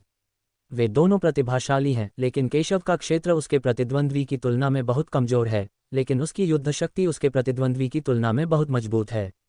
जब तक आप मथुरा में शीर्ष प्रतिभाशाली व्यक्ति नहीं हैं, तब तक किसी ऐसे व्यक्ति को ढूंढना लगभग असंभव है जिसकी तुलना केशव से की जा सके। पिछली अफवाहों ने उन्हें यह बता दिया था कि केशव कितना शक्तिशाली था और वह कितना दुष्ट था, लेकिन कई लोगों ने पहले उन पर विश्वास नहीं किया, ये सोचकर कि वे केवल अफवाहें थीं। हालांकि वास्तव में केशव की भयानक लड़ाई क्षमता को देखना अभी भी चौंकाने वाला है। धमाका। बादल छट गए और सभी दिशाओं में सब कुछ कांप उठा। लड़ाई जारी है। प्रतिभाशाली लोगों के चेहरे गंभीर थे। वे सभी केशव से खतरा भांप चुके थे और अब पीछे हटने की हिम्मत नहीं कर पा रहे थे। प्रतिभाशाली लोगों के एक समूह ने अपने सारे हमले शुरू कर दिए और जमकर पलटवार किया। मुट्ठी की रोशनी, तलवार की रोशनी, चाकू की रोशनी समेत अनगिनत मारक चालें पल भर में फैल गईं। सभी तरह की बेहतरीन मारक चालें बेहद भयंकर थीं, बिना किसी हिचकिचाहट के, और केशव के सामने ही मार गिराई गईं। हालांकि केशव शांत रहा और उसका पलटवार सरल था या बहुत दबंग था। अपनी ताकत से उसने सभी प्रतिभाओं को धूल चटा दी। उसकी हथेलियां और उंगलियां तलवारों की तरह थीं, एक तलवार से वार करती हुई और चारों ओर फैलती हुई। अनगिनत वार उसके सामने तुरंत फूट पड़ते, रंग बिरंगी रोशनी की बारिश में बदल जाते जो बाहर की ओर फैलती थी और किसी भी वार के आगे कमजोर पड़ जाती थी। इतना आसान और इतना शक्तिशाली। सबके चेहरे पीले पड़ गए। इतने सारे लोगों के सामने केशव से निपटने के लिए एकजुट होना उनके लिए पहले से ही शर्मनाक था। आखिरकार वे खुद को प्रतिभाशाली बताते थे, लेकिन उससे भी ज्यादा शर्मनाक बात यह थी कि एकजुट होकर भी वे केशव से छुटकारा नहीं पा सके। किसी ने भी संकोच करने की हिम्मत नहीं की और अपने हाथों में सबसे मजबूत कार्ड खेला। ये मूल रूप से खजाने की लड़ाई में उपयोग के लिए आरक्षित थे, लेकिन अब इन्हें केशव से निपटने के लिए पहले से ही इस्तेमाल किया जाना चाहिए। हर किसी ने अपने तुरुप के पत्ते खेले और केशव को मारने के लिए अपनी अनोखी हत्या विधियों का इस्तेमाल किया। गड़गड़ाहट। आकाश और पृथ्वी में संकीर्ण दरारें दिखाई दी और अंतहीन शक्ति पागलों की तरह जारी हुई। केशव की आंखें थोड़ी सिकुड़ गईं और उसने अपनी तलवार घुमाकर उस पूरे व्यक्ति को पीछे धकेल दिया। उसके हाथ की पांचों उंगलियां कटी हुई थीं और उसकी त्वचा और मांस फटकर खून से लथपथ थे। ये पहली बार था जब केशव को नुकसान हुआ था, लेकिन प्रतिभाशाली लोगों के चेहरे बहुत अच्छे नहीं लग रहे थे, क्योंकि उनके घातक तुरुप के पत्ते खुल चुके थे। उन्होंने केशव को केवल थोड़ा सा घायल किया, लेकिन केशव को गंभीर रूप से घायल नहीं किया या मार भी नहीं डाला। इससे स्वाभाविक रूप से वे थोड़े दुखी दिखे। केशव, हमें अपना हथियार दिखाओ, एक बुद्धिमान व्यक्ति ने ठंडे स्वर में कहा कि इस बार तो ये हो ही चुका है और केशव ने हथियार नहीं भेजे हैं। उसके विचार से यह स्वाभाविक रूप से उनके प्रति अनादरपूर्ण था। तुम्हारे जैसे चींटियों से निपटने के लिए मुझे हथियारों की क्या जरूरत होगी? केशव ने ये सुना और तिरस्कार के साथ अपना दाहिना हाथ हिलाते हुए कहा, और खून से सना दाहिना हाथ तुरंत पहले जैसा हो गया। वह अनियंत्रित और अनियंत्रित व्यवहार के साथ एक कदम आगे बढ़ा और अत्यंत तीव्र गति से सभी की ओर दौड़ा। सभी प्रतिभाशाली लोगों के चेहरे गंभीर थे और वे सभी अपने अपने घातक प्रहार करने लगे। धरती और आकाश जोर से कांप उठे और उनके हमले बेहद तेज थे। वे केशव की ओर दौड़े और उसे रोकने की कोशिश की। इस शक्तिशाली शक्ति ने क्षेत्र में असंख्य प्रतिभाओं को भयभीत कर दिया। लेकिन केशव ने न तो चकमा दिया और न ही बच निकला। उसने बस आगे की ओर मुक्का मारा, जैसे कोई देवता ड्रमस्टिक उठाकर उसे हवा में पटक रहा हो। गड़गड़ाहट, केवल अनगिनत तेज आवाजें सुनाई दे रही थीं और प्रतिभाशाली लोगों द्वारा किए गए हमले सीधे एक मुक्के से उड़ा दिए गए। लीशिन ने तियानजियाओ का नेतृत्व करते हुए हमला किया तो धरती और आकाश कांप उठे। हर कोई देखना चाहता था कि केशव शानू और दूसरों का मुकाबला कैसे कर पाएगा। तोड़ना, केशव का चेहरा शांत था और उसे जरा भी परवाह नहीं थी। उसने अपनी हथेली और उंगलियों को तलवार में बदला और वार कर दिया। धमाका, एक खामोश जोरदार धमाके के साथ वह फट गया। ये सिर्फ एक आकस्मिक हमला था, लेकिन जब केशव ने अपनी तलवार से वार किया तो आकाश और पृथ्वी ने अचानक जोर से शोर मचाया और बढ़ती और दबंग तलवार की ऊर्जा फट गई, सभी दिशाओं में फैल गई और तुरंत शानू की तलवार से फिर से टकरा गई। बैंग बैंग बैंग, शून्य में विस्फोट, तेज आवाज से आसमान हिल गया। दो भयानक लहरें आपस में टकराईं, जिससे इतनी भयानक गर्जना हुई कि सभी के कान के पर्दे दुखने लगे। लीशिन का चेहरा एकदम बदल गया। उसे लगा जैसे वह स्वयं तलवार देवता के सामने खड़ा हो। उसकी तलवार की चालें पूरे संप्रदाय में सबसे जबरदस्त थीं, लेकिन वे केशव की सहज तलवार के सामने नहीं टिक सकीं। वह कैसे चौंके बिना रह सकता था। उसके हाथ में लंबी तलवार जोर से हिली और लगभग उसके हाथ से फिसल गई। केशव की तलवार की ताकत का विरोध करने के लिए उसे पीछे हटना पड़ा। हर कदम के साथ शून्य में एक बड़ा छेद होता गया। कई कदम पीछे हटने के बाद शानू अंततः रुक गया, मुंह में खून थूक दिया, उसका चेहरा बेहद बदसूरत हो गया। उसी समय केशव ने अपना हाथ लहराया। धमाका, अंतहीन तलवार की रोशनी अविरल शक्ति के साथ आगे बढ़ती रही, अन्य प्रतिभाओं को मारती रही। वह क्षण भर में फैल गया और चकाचौंध करने वाली शक्ति का विस्फोट हो गया। दूसरे प्रतिभाशाली व्यक्ति के हाथ का हथियार राख में बदल गया और आकाश और पृथ्वी में विलीन हो गया। उसने मुंह भर खून थूका और डरी हुई आंखों से केशव को देखा। सौभाग्य से इस समय कई अन्य प्रतिभाशाली लोग सक्रिय हो गए और उन्होंने केशव को पीछे से मारने का मौका पा लिया। एक बार जब वे केशव पर वार करते तो भले ही केशव मरता नहीं, लेकिन वह अपंग हो जाता। केशव की आंखें शांत थीं। उसके मन ने कई लोगों के आने का अंदाजा लगा लिया था, लेकिन उसे जरा भी परवाह नहीं थी। तोड़ना, केशव ने मुड़कर अपनी तलवार खींच ली। झनकार, एक गहरी और वीरान तलवार की ध्वनि फूट पड़ी और एक तलवार शक्तिशाली बल के साथ फट गई, सीधे उसे दबा दिया। जैसे ही केशव ने कार्रवाई की, आकाश और पृथ्वी में भयानक दिव्य प्रकाश फूट पड़ा, शून्य के बड़े क्षेत्र फट गए और शून्य में अंतहीन अशांति फैल गई। केशव ने अपनी तलवार निकाली, जो दुनिया की शुरुआत में एक तलवार की तरह थी, बेहद शक्तिशाली, उनमें से कई के हमलों पर बमबारी कर रही थी। केवल एक जोरदार धमाका हुआ और सारे हमले नष्ट हो गए। केशव को कोई नुकसान नहीं पहुंचा, लेकिन कई लोगों को भयावह परिणाम के कारण पीछे हटने के लिए मजबूर होना पड़ा। हमलों की एक श्रृंखला एक पल में हुई, लेकिन ये तात्कालिक लड़ाई बेहद खतरनाक थी। यदि कोई और होता तो उसके पास अन्य प्रतिभाओं के हमलों का विरोध करने के लिए पर्याप्त समय नहीं होता, लेकिन केशव एक पल में हमलों का विरोध करने में सक्षम था। हर कोई आश्चर्य से केशव को देखने लगा। अगर स्वर्गीय गिरोह का कोई उच्च स्तरीय योद्धा इतनी खतरनाक घेराबंदी का सामना कर रहा होता तो शायद वह टिक नहीं पाता, लेकिन केशव ने आसानी से एक एक करके उन्हें हल कर दिया और उन हमलावरों को भी पीछे धकेल दिया जिन्होंने उस पर हमला किया था। कोई भी हैरान क्यों ना हो, यह आदमी बहुत ताकतवर है, अगली बार मैं पीछे नहीं हटूंगा। लीशिन का चेहरा पीला पड़ गया, लेकिन उसे यह स्वीकार करना पड़ा कि केशव का प्रभुत्व उसके लिए बेहद अपमानजनक था। अच्छा, बाकी लोग भी गंभीर दिख रहे थे, लेकिन उन्हें मानना पड़ा कि केशव कितना भयानक था। अब उन्हें पूरी ताकत से हमला करना था और बिल्कुल भी पीछे नहीं हटना था, वरना नतीजा सिर्फ एक ही होगा और वो है मौत। लीशिन के हाथ में लंबी तलवार चमकीली सुनहरी रोशनी में फूट पड़ी और तलवार की ऊर्जा आकाश में उड़ गई, आकाश को चीरती हुई। आकाश में ये धीरे धीरे एक अद्वितीय हथियार में बदल गई और इससे अनगिनत शक्तियां निकलीं, जो जटिल और भयानक थीं। दूसरी ओर एक प्रतिभाशाली व्यक्ति के हाथ में एक विशाल मुहर प्रकट हुई, जो अंतहीन शक्ति जारी कर रही थी और सब कुछ दबा रही थी। अन्य प्रतिभाशाली लोगों के हाथों में भी ट्रम्प कार्ड स्तर के खजाने थे और उन्होंने सभी पर हमला किया। भारी शक्ति ने केशव को पूरी तरह से अभिभूत कर दिया। फक फक करना, जब केशव ने उनका हमला देखा तो उसकी अभिव्यक्ति शांत रही, बिना किसी डर के। हाथ में किंगक्सुआन तलवार के साथ, आप अजेय हैं। पीछे हटने की बजाय वह आगे बढ़ा और सीधे हमला बोल दिया। उसकी गति बहुत तेज थी। धमाका, इस समय पूरा आकाश हिल रहा था और जोतन के नियम प्रकट हो गए थे। तलवारों की धारें, मोहरें, भाले, अनगिनत हमले उन्मत्तता से किए गए, जिससे शक्ति का एक भयानक प्रवाह उत्पन्न हुआ जो स्वर्ग और पृथ्वी के बीच हिंसक रूप से टकरा रहा था। आकाश और पृथ्वी के बीच टकराव की आवाज़ कानों को बहरा कर देने वाली थी, जिससे एक भयानक तूफान उठ खड़ा हुआ। चकाचौंध भरी दिव्य ज्योति और बिखरे हुए अनमोल प्रकाश के साथ दोनों युद्धरत पक्षों की आकृतियां स्पष्ट रूप से दिखाई नहीं दे रही थीं। दूर से देख रहे लोग पहले से ही चकित और हैरान थे। मैंने शुरू में सोचा था कि केशव संभवतः सभी की संयुक्त ताकत के खिलाफ नहीं लड़ सकता, लेकिन मुझे उम्मीद नहीं थी कि अगर सभी लोग एकजुट हो जाएं, तो भी वे केशव को कुछ नहीं कर पाएंगे। हाँ, मैंने शुरू में सोचा था कि यह लड़ाई बेहद अनुचित थी, लेकिन केशव के सामने एक अनुचित द्वंद्व युद्ध भी उल्लेख के लायक नहीं है। केशव बहुत मजबूत है, आपको हमारा आदर्श होना चाहिए। उसने अकेले ही कई दुश्मनों से लड़ाई लड़ी, फिर भी उसने दूसरों को विरासत से बचाया। केशव किस तरह का राक्षस है? हर कोई इसके बारे में बात कर रहा था। कुछ हैरान थे, कुछ आश्चर्यचकित थे, कुछ ईर्ष्यालु थे और कुछ प्रशंसा में थे। इससे पहले वे सभी सोचते थे कि भले ही केशव की मृत्यु न हुई हो, लेकिन प्रतिभाओं के एक समूह की संयुक्त सेना का सामना करते समय वह संभवतः नुकसान में होगा और बहुत ही शर्मनाक स्थिति में होगा। हालांकि नतीजा उनकी उम्मीदों से कहीं बढ़कर था।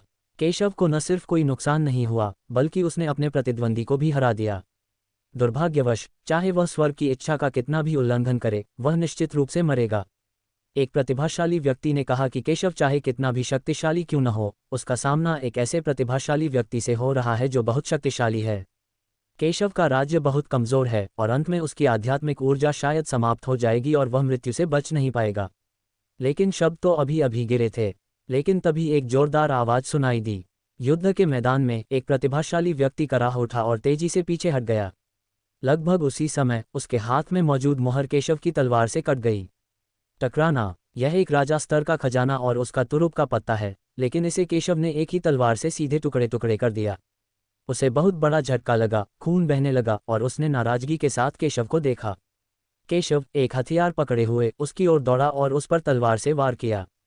धत्तेरी की, उसे उम्मीद नहीं थी कि केशव उसे जाने नहीं देगा, बल्कि उसे जान से मारने की योजना बना रहा है। उसके दिल में जिंदगी और मौत का संकट मंडरा रहा था। बिना सोचे समझे उसने अपनी पूरी ताकत लगा दी और अपने सामने एक सुरक्षा कवच बना लिया। लेकिन पल भर में ही तलवार से ढाल कट गई। अचानक उसके मुंह से खून निकला और उसकी आंखों में डर उभर आया। मरना, केशव ने ठंडे स्वर में चिल्लाकर कहा कि जो कोई भी उसे मारना चाहेगा, वह केवल मरेगा। केशव, इतना अहंकारी होना बंद करो। लीशिन और अन्य लोगों ने ये देखा और चिल्लाए कि उन्होंने मिलकर केशव को तियांजियाओ को मारने के लिए मजबूर किया है। अगर उन्होंने अंततः केशव को मार भी दिया, तो भी अगर यह खबर बाहर आई तो वे शायद मजाक का पात्र बन जाएंगे। उन्हें केशव को कामयाब नहीं होने देना चाहिए।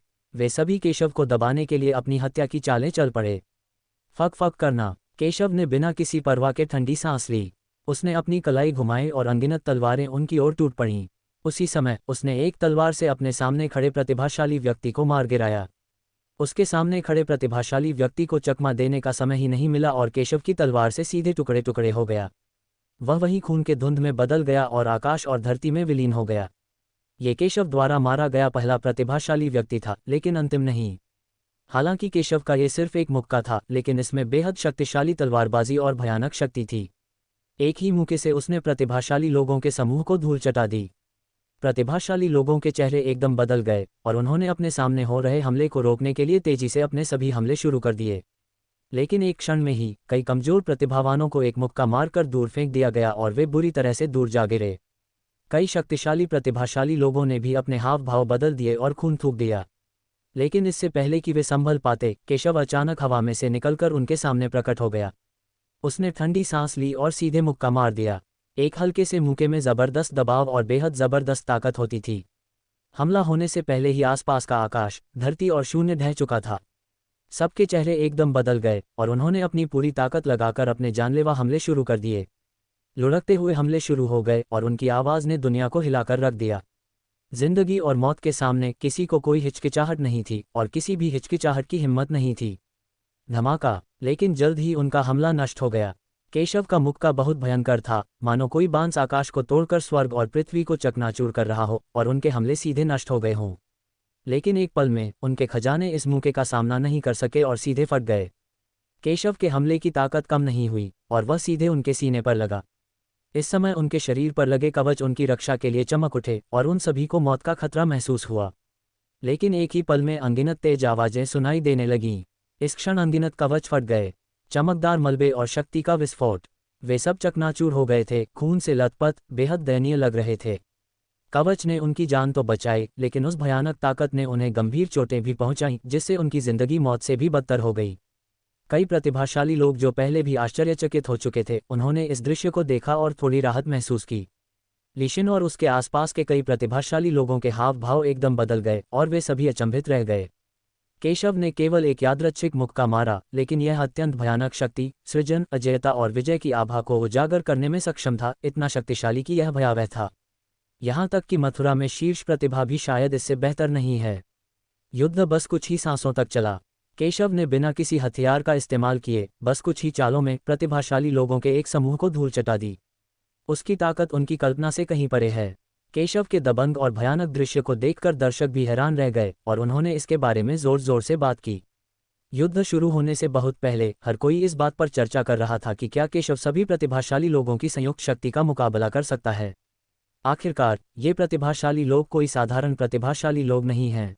हालांकि वे जानते थे कि केशव काफी शक्तिशाली था और ये प्रतिभाशाली लोग आमने सामने की स्थिति में उसका मुकाबला नहीं कर सकते थे। केशव का सामना काफी प्रतिभा और ताकत वाले प्रतिभाशाली लोगों के समूह से हो रहा था।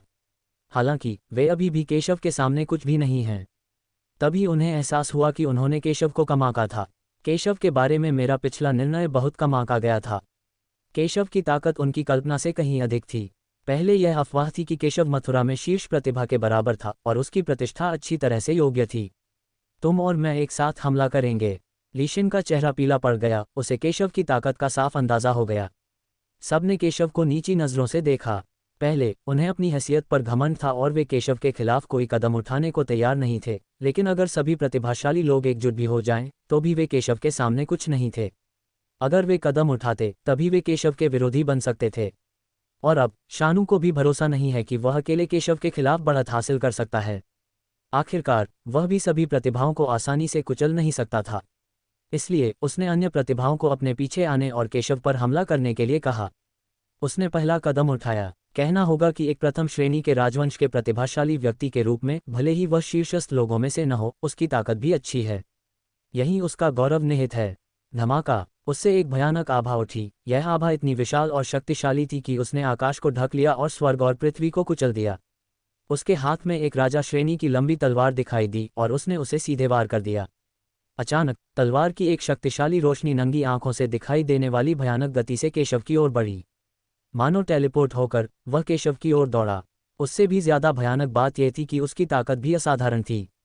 अनगिनत बलवान पुरुष उसकी तलवार की ताकत से दंग रह गए। ये देखकर केशव बहुत शांत था। आती हुई तलवार का सामना करते हुए उसे जरा भी परवाह नहीं थी। उसके सामने तलवारबाजी का प्रदर्शन करना निस्संदेह गुवानगोंड के सामने अपनी तलवार कौशल दिखाने जैसा है। केशव की हथेलियां और उंगलियां तलवारों की तरह थीं, जो शानू की तलवार को तुरंत नष्ट कर रही थीं। लीशिन का चेहरा बदसूरत लग रहा था। उसने अंदाजा लगाया कि केशव साधारण नहीं है, लेकिन सबके सामने अपनी ताकत केशव से कम दिखाना स्वाभाविक रूप से उसे बेहद दुखी कर रहा था और उसे बहुत शर्मिंदगी महसूस हो रही थी। उसी समय उसके पीछे पीछे कई प्रतिभाशाली लोग भी एक साथ दौड़ पड़े। हालांकि ये लोग शानू जितने कुशल नहीं थे, फिर भी वे सभी द्वितीय श्रेणी के राजवंश के शीर्ष संप्रदायों के संत पुत्रों के स्तर के प्रतिभाशाली थे। वे पहले भी शानू के पीछे पीछे गए थे और अब उन्होंने भी एक साथ कार्रवाई की। हर किसी के हाथ में अपने तुरुप के पत्ते हैं। जैसे ही उन्होंने कार्रवाई की, आकाश और पृथ्वी लगातार हिलने लगे और अनगिनत लोग उनकी ओर आंखें घुमाकर देखने लगे। सबसे कमजोर एक शीर्ष स्तरीय द्वितीय स्तरीय राजवंश से संत सोन स्तर का प्रतिभाशाली व्यक्ति है। केशव शायद इस बार बर्बाद हो गया है। हाँ, सभी संतों के हाथों में खजाने थे। वे स्पष्ट रूप से जानते थे कि केशव कोई साधारण व्यक्ति नहीं था और वह कुछ भी छुपाने का इरादा नहीं रखता था। समूह शुरू से ही कमजोर नहीं था और इस समय वे पीछे हटने की योजना भी नहीं बना रहे थे। केशव के लिए यह स्थिति बेहद प्रतिकूल थी। केशव, मुझे पता है कि तुम कमजोर नहीं हो, लेकिन हम भी कोई साधारण प्रतिभाशाली नहीं हैं। जब हम एकजुट होंगे तो पीछे नहीं हटेंगे। अब समय आ गया है कि तुम अपने हथियार इस्तेमाल करो। एक प्रतिभाशाली व्यक्ति ने ठंडे स्वर में कहा कि केशव ने उनका सामना नंगे हाथों से किया, जिससे वे दुखी थे। अगर वे जीत भी गए तो उन्हें लगा कि यह एक अनुचित जीत थी। हालांकि वे सेना में शामिल होने में बेशर्म थे, वे ऐसे ही थे और जितना हो सके अपनी इज्जत बचाना चाहते थे। यदि आप चाहते हैं कि मैं हथियार का उपयोग करूं, तो आपको देखना होगा कि क्या ऐसी कोई चीज़ है। केशव ने शांति से कहा। उसकी बातों से सबके चेहरे पर उदासी छा गई। साफ था कि उनमें केशव को हथियार चलाने पर मजबूर करने की क्षमता नहीं थी। इस समय भी केशव उन्हें नीची नज़र से देखता था। क्या वह सचमुच सोचता था कि वे वही प्रतिभाशाली लोग हैं जिन्हें उसने पहले हराया था? उनकी ताकत पिछले प्रतिभाशाली लोगों की तुलना में कई गुना अधिक मजबूत है। स्वाभाविक रूप से वे दुखी हैं। लीशिन के चेहरे पर भी एक भद्दा भाव था। उसने पहले केशव को गंभीरता से नहीं लिया था, लेकिन अब उसे पता चला कि इस आदमी में उसकी अपनी ताकत से कहीं ज्यादा ताकत है। ये सोचकर कि वह पहले भी एक जोकर की तरह घमंडी था, वह बेहद दुखी हो गया। उसने अपनी शर्मिंदगी मिटाने के लिए केशव को मारने की ठान ली थी। हालांकि उसे नहीं पता था कि केशव ने शुरू से ही उसे कभी गंभीरता से नहीं लिया था। अगर उसे पता चलता तो यह और भी अस्वीकार्य होता और वह शायद पूरी तरह पागल हो जाता। धमाका! लीशिन ने इस समय अपनी पूरी ताकत से एक लंबी तलवार पकड़ी, एक तलवार जो दर्जनों फीट लंबी थी, शून्य को नष्ट कर दिया और जमकर हत्या की। उसी समय कई अन्य प्रतिभाओं ने एक साथ हमला किया, अपने हथियारों का उपयोग करके मारक चालें चलाईं, आकाश और पृथ्वी को भेदते हुए, और केशव को मार डाला। पिछली लड़ाई देखने के बाद, चाहे वे कितने भी आश्वस्त क्यों न हो, वे केशव की जबरदस्त ताकत को समझ गए और पीछे हटने की हिम्मत नहीं जुटा पाए। वे सब एक ही झटके में केशव को खत्म करने के लिए पूरी ताकत से जुट गए। धमाका! लगभग उसी समय केशव का हमला कई अन्य लोगों के हमले से टकराया। Bang bang bang! घने विस्फोट की आवाजें थीं और शानू के हाथ में लंबी तलवार ने केशव के हमले को रोक दिया, लेकिन लंबी तलवार मंद हो गई और अनगिनत दरारें दिखाई दीं। इस तरह के प्रभाव से पीड़ित होने के बाद वह उड़ गया, उसके बाल बिखरे हुए थे और वह दयनीय स्थिति में दिख रहा था। अन्य तलवारें भी अन्य प्रतिभावानों के सामने बिना किसी से पीछे हुए बमबारी कर रही थीं, और फिर भी उनमें अद्वितीय तीक्ष्णता थी जिसने उनके हमलों और हथियारों को दबा दिया। कुछ ही देर में उनके हमले नाकाम हो गए, उनके हथियार क्षतिग्रस्त हो गए और उन्हें जबरदस्त जवाबी हमला झेलना पड़ा। उन्हें पीछे धकेला गया और खून की नदियां बहने लगीं। धत्तेरी की! यह आदमी इतना ताकतवर कैसे हो सकता है? कई प्रतिभाशाली लोगों के चेहरे अचानक बदल गए और वे डर गए। उन्हें उम्मीद नहीं थी कि केशव इतना शक्तिशाली होगा। मैदान में मौजूद सभी दर्शक अवाक और स्तब्ध थे तथा उनके सिर में झुनझुनी हो रही थी। लेकिन एक पल में केशव ने तलवार पकड़ ली, सभी को कुचल दिया और यहाँ तक कि एक प्रतिभाशाली व्यक्ति को भी मार डाला। एक एक करके वह केशव का कोई मुकाबला नहीं है। भले ही वे अकेले ही कई लोगों के खिलाफ थे, वे केशव के सामने कुछ भी नहीं थे। ऐसे दृश्य को देखकर वे कैसे आश्चर्यचकित और स्तब्ध नहीं हुए। केशव बहुत शक्तिशाली है। मरना! केशव ने ठंडे स्वर में कहा और सामने वाले प्रतिभाशाली व्यक्ति को तलवार से मार डाला। इन सब का अंत एक ही है, मौत। क्लिक करें। केशव ने अपनी तलवार को अत्यंत तीव्र गति और महान शक्ति के साथ हवा में घुमाया, अजेय बल के साथ, मौत की तलवार की तरह फट पड़ा, जिससे प्रतिद्वंद्वी का चेहरा काफी बदल गया। पिछली लड़ाई में उसका हथियार नष्ट हो गया था और अन्य प्रतिभाओं को मारने में केशव की भयानक ताकत को देखने के बाद उसने महसूस किया कि वह बिल्कुल भी विरोध नहीं कर सकता और जल्दी से चिल्लाया, मुझे बचाओ। केशव, इतना अहंकारी होना बंद करो। लीशिन की आंखों में एक ठंडी सी चमक आ गई। अगर वे यहीं रुक गए तो शायद उनका हश्र भी उस प्रतिभाशाली व्यक्ति जैसा होगा जिसे केशव ने पहले मार डाला था, या तो मौत या जिंदगी। हमें अपना सर्वश्रेष्ठ प्रयास करना चाहिए और सभी साधनों का उपयोग करना चाहिए। धमाका! उसके हाथ में एक चमकती हुई रोशनी दिखाई दी और एक काली बिजली का गोला प्रकट हुआ और केशव की ओर उड़ गया। जब केशव ने इस बिजली के मनके को देखा तो उसने मूल रूप से इसका विरोध करने और पहले उसके सामने प्रतिभा को मारने की योजना बनाई, लेकिन उसे एक खतरा महसूस हुआ जिससे उसका चेहरा गंभीर हो गया। बिना सोचे समझे वह घूम गया और आगे बढ़ गया और बिजली का गोला तुरंत फट गया। धमाका! आसमान में एक काली रोशनी चमक उठी, मानो वह गरज के एक समुद्र में बदल गई हो, बेहद झुलसाने वाली। आसपास की हर चीज बिजली से छिन्न भिन्न हो गई और तुरंत राख में बदल गई। इसके अलावा केशव के चारों ओर एक मृत आभा छा गई थी। ये घातक आभा शून्य को भेदती हुई सीधे केशव को घेर लेती है, मानो यह एक अजीब जहर में बदल जाती है और केशव के शरीर को नष्ट करने लगती है। केशव, यह पाताल लोक का जहर है। अगर ये दूषित हो जाए तो एक संत योद्धा भी मर जाएगा। मुझे नहीं लगता कि तुम बच पाओगे। लीशिन का चेहरा थोड़ा बदसूरत लग रहा था। आखिरकार एक नेकदिल इंसान के लिए जहर देना कितनी शर्मनाक बात है, बेहद शर्मनाक। लेकिन केशव को मारने के लिए उसे अब अपनी प्रतिष्ठा की परवाह नहीं थी। जब तक केशव मर सकता था वह कोई भी हथकंडा अपना सकता था, यहाँ तक कि एक संत मार्शल पावर जो दूषित है उसे भी मरना होगा। केशव ने सुना, लेकिन उसे कोई परवाह नहीं थी। उसने जहर को अपने शरीर में प्रवेश करने दिया और फिर 10,000 तारे निगलने वाली आकाश तकनीक का इस्तेमाल करके उसे सीधे निगल लिया और शुद्ध कर दिया। 10,000 तारे निगलने वाली स्वर्ग कला हर चीज को निखार सकती है। हालांकि पाताल लोक का जहर काफी अच्छा है, लेकिन केशव के लिए इसका जिक्र करना जरूरी नहीं है। इसे एक क्षण में ही परिष्कृत कर दिया गया, बिना कोई निशान छोड़े। असल में शानू केशव की दुखद मौत देखना चाहता था, लेकिन लंबे समय तक उसे केशव में कोई बदलाव नहीं दिखा और उसका चेहरा बहुत बदसूरत हो गया। पता चला कि इसका केशव पर कोई असर नहीं हुआ। केशव ने फिर से अत्यंत तीव्र गति से हमला किया और अकेले ही उनमें से कई को दबा दिया, और उसका हर वार अत्यंत भयानक था। यदि उन्होंने अपने सबसे मजबूत साधनों का उपयोग नहीं किया होता तो वे केशव द्वारा आसानी से कुचल दिए जाते। आप पहले हैं। केशव ने शानू और उसके आदमियों को एक ही वार में खदेड़ दिया और अपने सामने खड़े प्रतिभाशाली व्यक्ति को जानलेवा इरादे से देखा। वह बेहद तेज है। ऐसे भयंकर उतार चढ़ाव में उसकी भयानक गति उसे पूर्ण लाभ दे सकती है। केशव की शारीरिक गति कौशल स्वर्ग में सर्वोच्च स्तर की है, स्वाभाविक रूप से शानू और अन्य लोगों से कहीं बेहतर। वे केशव का आकार भी स्पष्ट रूप से नहीं देख पाए थे और केशव उनके सामने प्रकट हो गया। धमाका! केशव ने अपनी हथेली से वार किया और प्रतिद्वंद्वी को पीछे हटने का भी समय नहीं मिला, इससे पहले कि वह केशव की हथेली से धराशायी हो गया। उसका पूरा शरीर फट गया और सीधे आकाश और धरती में विलीन हो गया। दूसरा, लेकिन एक पल में केशव ने एक और प्रतिभा को मार डाला। हालांकि विरोधियों और अन्य लोगों ने केशव को बिल्कुल भी चोट नहीं पहुंचाई। यह आपकी बारी है। केशव ने शांत भाव से अपने सामने खड़े प्रतिभाशाली व्यक्ति को मार गिराया। बिना रुके उसने फिर से हमला किया। उन सभी को मरना होगा। अत्यंत तीव्र गति से वह अपने सामने खड़े प्रतिभाशाली व्यक्ति की ओर दौड़ा। केशव, अगर तुमने मुझे मार दिया तो मेरा जुवानबिंग संप्रदाय तुम्हें जाने नहीं देगा। दूसरे प्रतिभाशाली व्यक्ति ने केशव को धमकाने के लिए अपनी पृष्ठभूमि का उपयोग करना चाहा और कहा, क्या आपको लगता है कि अगर मैं आपको नहीं मारूंगा तो जुवानबिंग संप्रदाय मुझे जाने नहीं देगा? केशव ने यह सुना और व्यंग्यात्मक लहजे में कहा कि चूंकि वे झगड़ चुके हैं, इसलिए स्वाभाविक रूप से उसे चिंता करने की कोई बात नहीं है। इससे भी महत्वपूर्ण बात यह है कि केशव ने उनके संप्रदाय को गंभीरता से नहीं लिया। जैसा कि कहावत है, अगर दूसरे मुझे नाराज नहीं करते तो मैं भी दूसरों को नाराज नहीं करूंगा। अगर दूसरे मुझे नाराज करते हैं तो मैं उन्हें 100 गुना ज्यादा नाराज करूंगा। जो कोई भी केशव को उकसाएगा उसका एक ही परिणाम होगा, मृत्यु। केशव ने यह बात ठंडे स्वर में कही और जब उसके प्रतिद्वंद्वी ने यह सुना तो उसकी आंखें अनिच्छा से भर गईं। उसने विरोध करने की पूरी कोशिश की, लेकिन वह केशव के हमले का सामना बिल्कुल नहीं कर सका। क्लिक करें। उसका हमला नष्ट हो गया, उसका हाथ टूट गया और उसने बड़ी मात्रा में खून थूका। केशव ने उसका पीछा किया और उसे थप्पड़ मारा, जिससे उसकी छाती पर लगे रन फट गए और रक्षात्मक कवच का एक टुकड़ा सीधे फट गया। कश! उसने फिर से मुंह में खून थूका और उसका शरीर चितवे की तरह पीछे की ओर उड़ गया और दूर पहाड़ की दीवार से जोर से टकराया। लानत है, तुम मुझे मजबूर कर रहे हो, चलो साथ में मरते हैं। वह दहाड़ा। उसकी आंखों में आक्रोश का भाव था।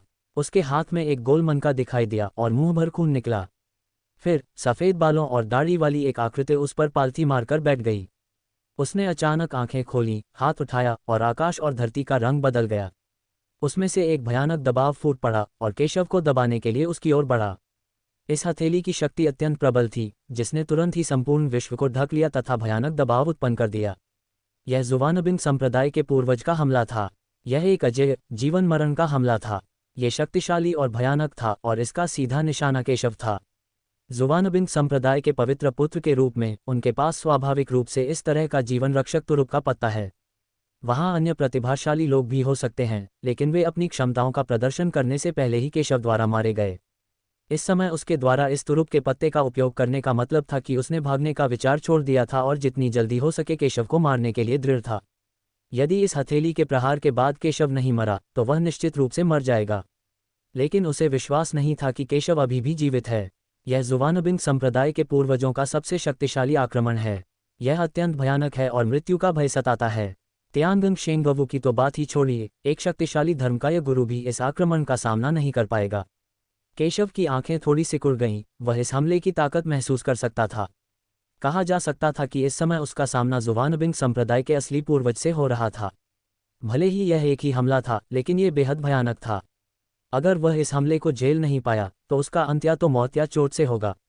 अच्छा काम! केशव जोर से चिल्लाया, लेकिन उसे जरा भी डर नहीं लगा। उसकी आंखों में लड़ाकू भावना आसमान छू रही थी। हाथ में किंगशुआन तलवार लिए उसने जबरदस्त तलवारबाजी की। पल भर में तलवार की रोशनी सीधे बाहर निकल आई। केशव ने हमले का जवाब देने के लिए कार्रवाई की, जिससे अनगिनत लोग हैरान रह गए। क्या ये बच्चा सचमुच खुद को अजेय समझता है? क्या आप वास्तव में ज़ुवानबिंग संप्रदाय के पूर्वज के हमले का मुकाबला करना चाहते हैं? ज़ुवानबिंग संप्रदाय का पूर्वज कभी डोंगजोऊ का सबसे शक्तिशाली व्यक्ति था और उसकी शक्ति अथाह थी। उसके एक भी हमले का सामना तियानगंग का कोई भी शक्तिशाली व्यक्ति नहीं कर सकता था। यद्यपि केशव काफ़ी शक्तिशाली है, लेकिन उसके लिए इस हमले का सामना करना शायद असंभव है। लीशिन और दूसरे लोग भी केशव को तिरस्कार भरी नज़रों से देख रहे थे। ये बच्चा बहुत ज़्यादा आत्मविश्वासी था। उसे सचमुच लगता था कि उसकी ताकत ज़ुवानबिंग संप्रदाय के पूर्वजों से मुकाबला करने के लिए काफ़ी है। धमाका! शक्तिशाली तलवार ज़ुवानबिंग संप्रदाय के पूर्वज के प्रहार से अचानक टकरा गई। नतीजा सबकी उम्मीदों से बढ़कर नहीं था। केशव की तलवार पल भर में नष्ट हो गई और वह कमज़ोर हो गया। क्लिक करें। ज़ुवानबिंग संप्रदाय के पूर्वज के हमले को बिना किसी आश्चर्य के सीधे केशव पर दबा दिया गया था। केशव को एक झटका लगा। एक भयानक तूफान शुरू करो। सभी ने सोचा कि केशव आपदा से बच नहीं पाएगा। हालांकि अगले ही पल केशव सबके सामने फिर से प्रकट हुआ। उसका चेहरा थोड़ा पीला पड़ गया था, लेकिन उसके शरीर पर चोटों के अलावा उसे कोई घातक झटका नहीं लगा था। यह ज़ुवानबिंग संप्रदाय के पूर्वज के हमले के योग्य है, लेकिन बस इतना ही। केशव ने इस हमले का सामना करने का साहस इसलिए किया क्योंकि उसे अपनी ताकत पर भरोसा था, बल्कि उसकी मजबूत शारीरिक सुरक्षा भी थी। उसका वार ज़ुवानबिंग संप्रदाय के पूर्वज के वार को नष्ट नहीं कर सका, लेकिन एक तलवार ही प्रतिद्वंद्वी के वार की शक्ति को कमज़ोर करने के लिए काफ़ी थी, और बची हुई शक्ति ने केशव के शरीर पर बमबारी की। अपनी शारीरिक सुरक्षा के बल पर वह इसका सामना कर सकता था, इसलिए उसने इस वार का सामना करने का साहस किया। यदि उसे लगता कि वह प्रतिरोध नहीं कर सकता, तो स्वाभाविक रूप से वह इस हमले का प्रतिरोध करने के लिए मृत्यु की मांग नहीं करेगा। केशव फिर से सबके सामने आ गया। हालांकि वह पहले से कहीं ज्यादा शर्मिंदा लग रहा था, पर उसे कोई चोट नहीं लगी थी। वह मरा नहीं है, लेकिन अब वह घायल हो गया है, इसलिए उसे मारने का यह अवसर लो। लीशिन को ये देखकर थोड़ा यकीन नहीं हुआ। उसने अभी अभी कहा था कि केशव जरूर मर जाएगा, लेकिन पता चला कि केशव सिर्फ घायल हुआ था, गंभीर रूप से घायल भी नहीं। स्वाभाविक रूप से उसका चेहरा थोड़ा उदास लग रहा था, लेकिन अब जब केशव घायल हो गया है तो ये भी एक अच्छा अवसर है। आखिरकार वे पहले भी केशव के खिलाफ लड़ चुके थे, लेकिन उन्होंने कभी भी केशव को घायल होने के लिए मजबूर नहीं किया था। कई लोगों की आंखें चमक उठीं और उन सभी ने केशव की चोट का फायदा उठाया और एक साथ हमला कर दिया। धमाका! लीशिन ने अपनी तलवार घुमाई और उसी समय अन्य प्रतिभाओं ने केशव को मारने के लिए अपनी गुप्त तकनीकों का इस्तेमाल किया। अपने सबसे मजबूत साधनों का उपयोग करके केशव को पूरी तरह से मारने की कोशिश की। केशव से उन्हें बहुत बड़ा खतरा है। अगर वे केशव को नहीं मार सकते तो शायद उन्हें जीवन भर केशव की छाया में रहना पड़ेगा और कभी कोई प्रगति नहीं कर पाएंगे। ये स्वाभाविक रूप से उन्हें अस्वीकार्य है, इसलिए केशव को आज ही मरना होगा। इस समय वहां मौजूद कई और प्रतिभाशाली लोगों के भी कुछ इरादे थे। उन्होंने एक के बाद एक संदेश भेजे। उनकी आंखों में जानलेवा इरादे उमड़ रहे थे। उनके लिए आज की लड़ाई में कौन जीतता है या हारता है, इससे कोई फर्क नहीं पड़ता। केशव की विरासत और खजाने ही मायने रखते हैं। वे इस अवसर का लाभ उठाकर संकटग्रस्त जल में मछली पकड़ सकते हैं और जीत भी सकते हैं। इसलिए कई प्रतिभाशाली लोग जिन्होंने मूल रूप से हस्तक्षेप नहीं किया था, उन्होंने भी अपने खजाने की पेशकश की और कार्रवाई करने के लिए तैयार हो गए। लिन हाओ की आंखें थोड़ी सिकुड़ गईं। हालांकि उसे लगा कि केशव कोई साधारण इंसान नहीं है, लेकिन उसे ये भी आश्चर्य हुआ कि क्या केशव सचमुच ठीक होने में असमर्थ है। क्या मृत्यु निश्चित है? लगभग सभी ने सोचा कि केशव इस समय आपदा से बच नहीं सकता, लेकिन केशव ने सभी को उपहास भरी निगाहों से देखा। क्या तुम्हें लगता है कि तुम मुझे अभी मार सकते हो? वाह वाह, केशव ने शांति से कहा। हालांकि वह पिछले हमले में घायल हो गया था, फिर भी उसने उन्हें गंभीरता से नहीं लिया। उसकी नज़र में ये लोग बस उसकी ताकत बढ़ाने के लिए शांत थे। लेकिन अब इसे खत्म करने का समय आ गया है। धमाका! केशव की आंखों में पागलपन की एक झलक दिखाई दी और 10,000 सितारों की आकाश कला के भयावह भंवर ने स्वर्ग और पृथ्वी की आध्यात्मिक ऊर्जा को पागलपन से निगल लिया, जिससे उसकी गति एक पल में चरम पर पहुंच गई और वह ज़ुवानबिंग संप्रदाय के पिछले पूर्वज से कमज़ोर नहीं था। ये पूरी तरह से उसके अंतर्निहित दबाव के कारण है। इतना मजबूत। धमाका! चारों ओर आकाश और पृथ्वी हिल रहे थे और एक भयानक आभा और दबाव फैल गया। धमाका! केशव ने अपनी तलवार घुमाई और जबरदस्त शक्ति से हवा में वार किया। क्लिक करें। लीशिन के हाथ में लंबी तलवार एक आवाज के साथ टूट गई और तलवार से कटकर अलग हो गई, जिससे उसकी छाती पर खून से सना तलवार का निशान रह गया। अगर उसके शरीर पर उसकी जान बचाने वाला कवच न होता तो शायद वह सीधे तलवार से मारा जाता। और जैसे ही केशव ने अपनी तलवार घुमाई, अन्य प्रतिभाशाली लोगों का भी अंत अच्छा नहीं रहा।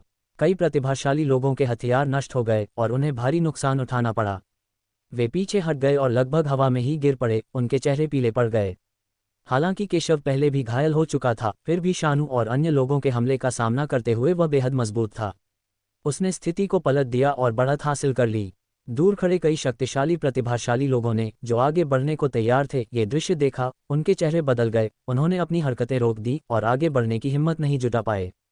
वे सभी हैरान और भ्रमित थे और उन्हें यकीन नहीं हो रहा था क्या चल रहा है। अगर केशव गंभीर रूप से घायल न हुआ होता या उसकी ताकत बहुत कम न हुई होती, तो वह शानू और अन्य लोगों के अंतिम पागलपन भरे हमले में हार जाता। उसने स्थिति को कैसे बदला? सभी की निगाहें केशव की ओर मुड़ गईं। हालांकि उसका चोगा बुरी तरह क्षतिग्रस्त था और शरीर जख्मों से भरा था, फिर भी वह बहुत बुरी तरह घायल लग रहा था। अगर कोई और होता तो कब का गिर गया होता, लेकिन दुर्भाग्य से उसकी पीठ पहले की तरह सीधी थी, उसकी अभिव्यक्ति हमेशा की तरह शांत थी, और भले ही आकाश गिर जाए और पृथ्वी ढह जाए, वह बिल्कुल भी हिल नहीं सकता था। पूरा स्थान एकदम शांत और निराशाजनक था। कई लोगों के दिलों में ठंडक महसूस हुई। क्या यह आदमी सचमुच अपराजय है? दूर से शानू और अन्य लोग भी अत्यंत दुखी दिख रहे थे, उनकी आंखों में अविश्वास था। केशव कितना मजबूत है! यद्यपि वह गंभीर रूप से घायल था, फिर भी उसने उनके सबसे शक्तिशाली हमले के बावजूद उन्हें हरा दिया। लीशिन की आंखों में एक अदृश्य भय उभर आया। ऐसी परिस्थितियों में उसे डर था कि वह केशव को मार ही नहीं पाएगा और अंततः वह केशव के हाथों में पड़ भी सकता है। हमारे पास अभी भी एक मौका है। केशव बस थोड़ी देर और टिके हुए हैं, मर रहे हैं। अगर आप कार्रवाई करते हैं तो केशव को मरना ही होगा, वरना मैं मरने का इंतजार कर रहा हूँगा। लीशिन ने दांत पीसते हुए सबको फिर से कार्रवाई करने के लिए कहा। केशव को आज ही मरना होगा। अगर केशव नहीं मरा तो उन्हें ही मरना होगा। उन्होंने केशव से अपने रिश्ते पहले ही तोड़ लिए हैं। वे सब केशव के हथकंडों को समझते हैं और उन्हें कभी जाने नहीं देंगे। लीशिन की बातें सुनने के बाद सभी की आंखें थोड़ी सिकुड़ गईं और उन्हें आखिरकार समझ में आ गया कि केशव अभी भी इतनी शक्तिशाली ताकत क्यों दिखा सकता है। यह ऊर्जा का आखिरी विस्फोट साबित हुआ। इस बार उन्होंने फिर से हमला किया।